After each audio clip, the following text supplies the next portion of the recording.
하나님의 아들이신 그리스도께서 어떻게 사람이 되셨나요? 하나님의 아들 그리스도께서 사람이 되신 것은 참몸과 이성적인 영혼을 취하셔서 성령의 권능으로 처녀 마리아의 복 중에 잉태되어 나셨으나 죄는 없으셨습니다. 여러분 반갑습니다. 목요일 아침입니다. 이 아침에도 하나님께서 우리가 살피는 소유를 통해서 깨달음과 또한 주님의 마음을 알 수 있는 그러한 귀한 은혜가 있기를, 은혜 주시기를 간절히 원합니다. 여러분, 동정녀 탄생을 여러분들은 어떻게 생각하십니까? 여러분, 우리가 사도신경을 그냥 이렇게 외우잖아요. 그죠? 그래서 사도신경은 우리의 신앙 고백이거든요. 이거는 우리의 기도 이전에 우리의 어떻게 보면 선언입니다. 내가 이것을 믿습니다. 라고 하는 것이 사도신경의 고백이에요.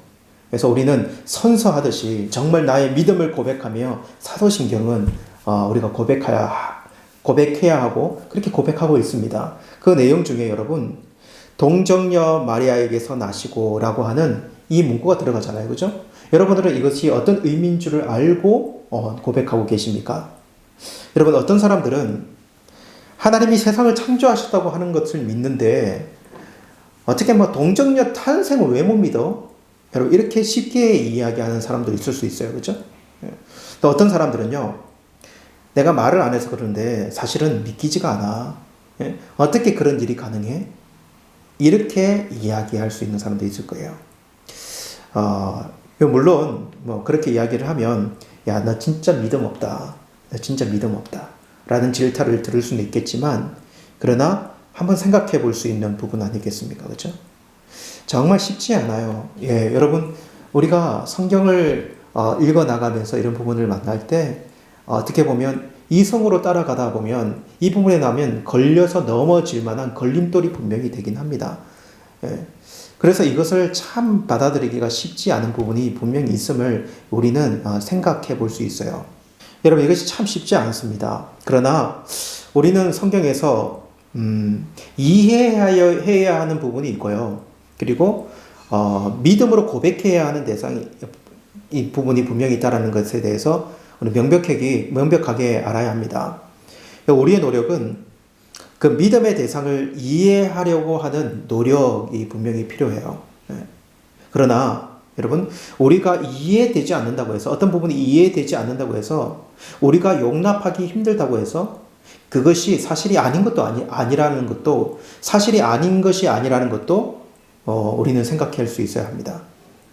때로는 여러분 인간됨의 한계를 인정하고 하나님께서 계시하는 것을 그대로 받아들여야 하는 부분도 분명히 있다는 것입니다.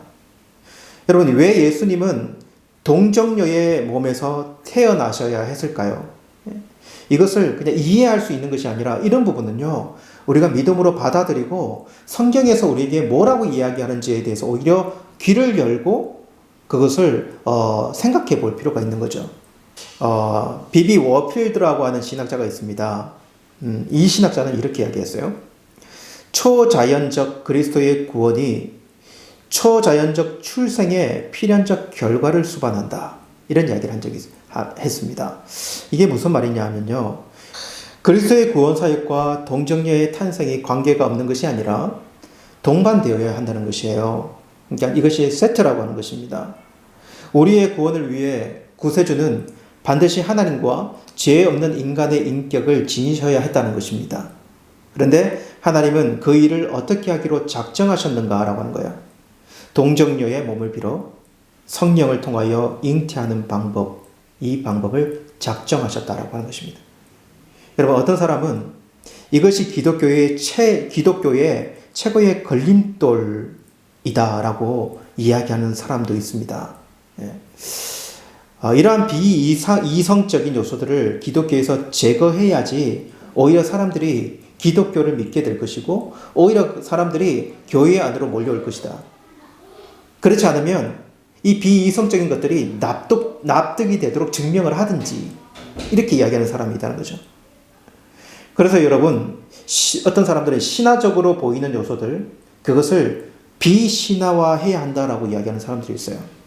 예를 들면은 하나님의 창조사역, 홍해를 가르신 것, 그리고 노아의 홍수라든지 이 동정녀의 몸에서 태어난 일까지 이러한 황당스러운 이야기를 모두 성경에서 제거해야 한다. 그리고 인간이 이해할 수 있는 부분들을 부각하고 그것만 이야기할 수 있어야 된다. 여러분, 이거 엄청 합리적으로 들리는 생각 아닙니까? 합리적으로 들릴지 몰라요. 여러분, 그렇다면 우리는 성경을 도대체 어떻게 여겨야 하는가라고 하는 거예요. 여러분, 우리의 문제는 이것을 합리적으로 받아들이는가 받아들이지 않는가 여기에 있는 것이 아니라 사실은 훨씬 더 근본적인 문제예요. 우리가 성경을 하나님의 계시의 말씀으로 받는가, 우리가 성경 이 전체 66권을 하나님의 말씀으로 인정하는가. 사실은 이 처음 관문 있잖아요. 처음 우리가 2문부터 시작했던 그 서론 부분, 이것이 정말 중요하다고 이야기한 이유가 바로 여기에 있는 거예요. 성경을 우리의 이성의 잣대로 받아들일 것인가? 아니면 성경을 우리가 받아들이고 거기에 우리의 믿음, 우리의 이성과 우리의 이해와 우리의 믿음적인 요소로 그것을 우리가 받을 것인가? 라고 하는 거예요. 이거는 다른 문제라고 하는 거죠. 처음 관문부터가 다른 길이라고 하는 것입니다. 여러분들은 어떻게 생각하십니까? 성경에서 어떤 것 하나를 제거하는 것은 사실은 여러분 성경 전체를 거부하는 일이라고 하는 사실을 우리는 받아들일 수 있어야 돼요.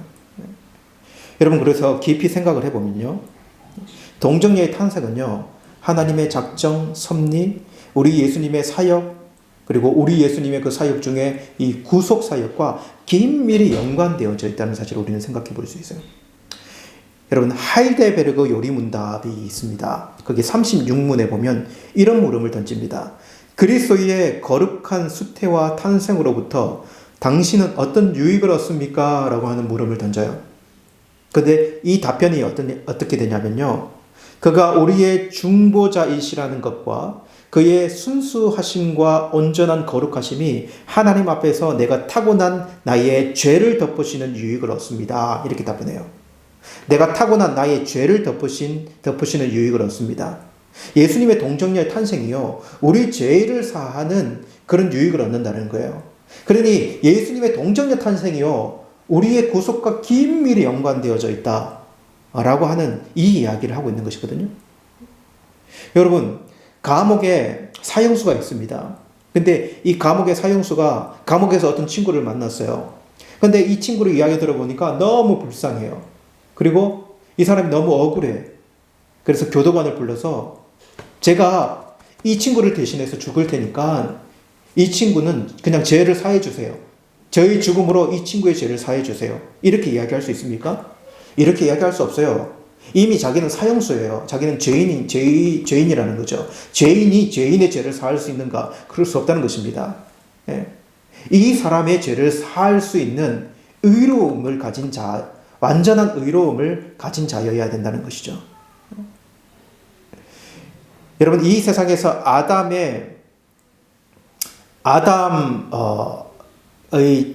자녀로, 아담 후손으로, 그 자연적 출생으로 태어난 자는 어떻게 다른 사람들의 죄를 속할 수 있겠는가? 그가 어떻게 대표자로서 다른 죄인인데, 죄인으로서의 출생인데 어떻게 다른 인류의 죄를 속할 수 있겠는가? 그럴 수 없다는 것이죠. 여러분, 우리의 구속자가 죄 없으셔야 한다는 사실, 그래서 자연 출생이 아닌 초자연적인 출생이어야 한다는 사실을 우리는 받아들여야 합니다. 우리 예수님은 이렇게 인간이 되셔야 하셨습니다. 그 하나님의 뜻에 적합한 방법, 이 동정녀 탄생하셔야 됐던 것입니다. 여러분, 그렇게 저는 이렇게 말씀드리고 싶습니다. 하나님께서 행하신 그 일을 우리는 바라봐야 합니다. 오히려 여러분, 의문이 아니라 경탄해야 합니다. 경탄해야 되는 일이라는 거죠. 그리고 그렇게 행하신 그 하나님을 우리는 찬양할 수 있어야 돼요. 이 시간에 이렇게 묵상하며 기도하며 나갔으면 좋겠습니다.